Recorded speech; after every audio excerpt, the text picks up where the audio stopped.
Oh, hello everybody. How are you all doing tonight?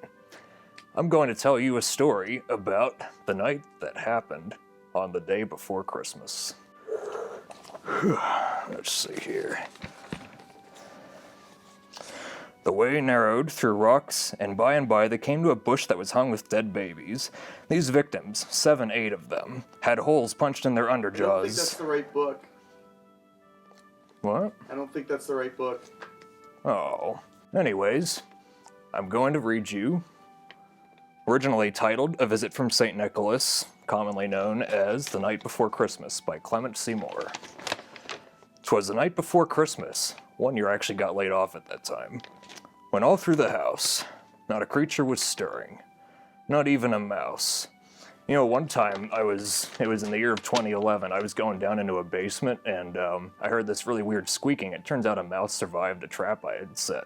You know, his head was split open and his eye was bulging, so I felt really bad for him, so I grabbed a mallet and the stockings were hung by the chimney with care. You know who wasn't hung? Back in the MySpace days, this one whiny little bitch, he complained about how small his dick was publicly on a blog and then listed a bunch of reasons why he doesn't get laid. Of course he deleted it the day after, but I saved it for my amusement. I pull it up every now and then for a good chuckle, in hopes that St. Nicholas soon would be there.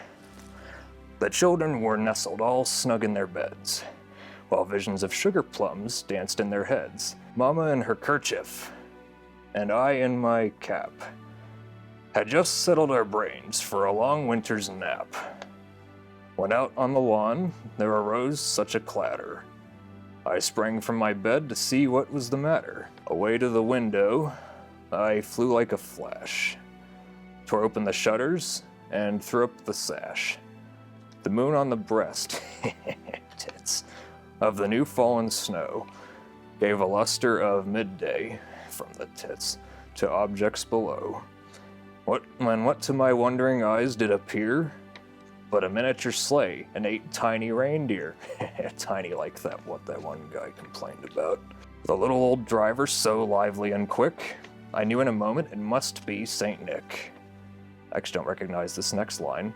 More rapid than eagles his coursers they came, and he whistled and shouted and called them by name. Now Dasher, now Dancer, now Prancer and Blitzkrieg, on Comet, on Cupid, on Donner and Nixon.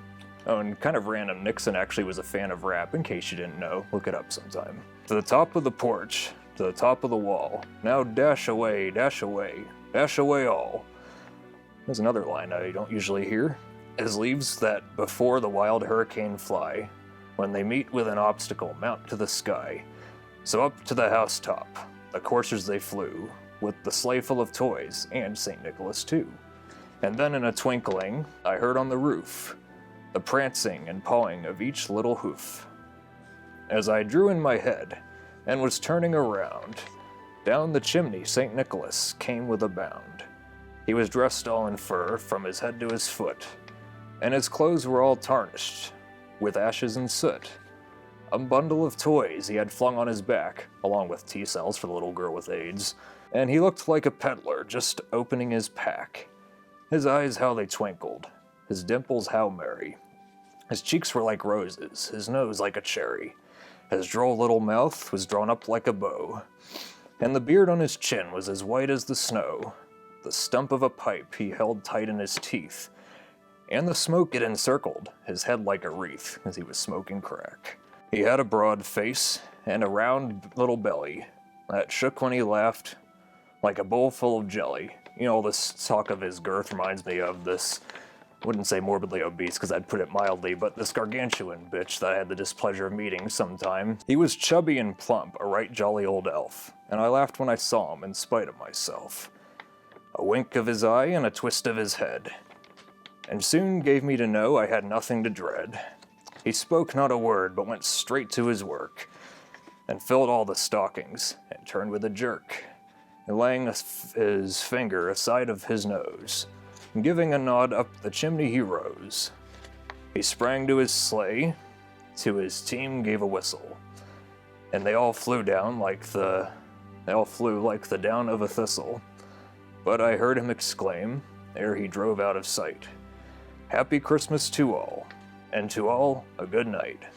Well, that's a good story, isn't it?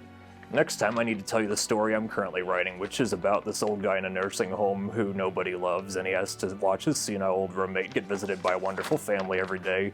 And when he finally gets a hold of a gun and shoots himself, he shoots himself retarded while his roommate dies peacefully in his sleep. It's Christmas related somehow. Anyways, I hope you all have a good Christmas or whatever it is you do around this time of the year.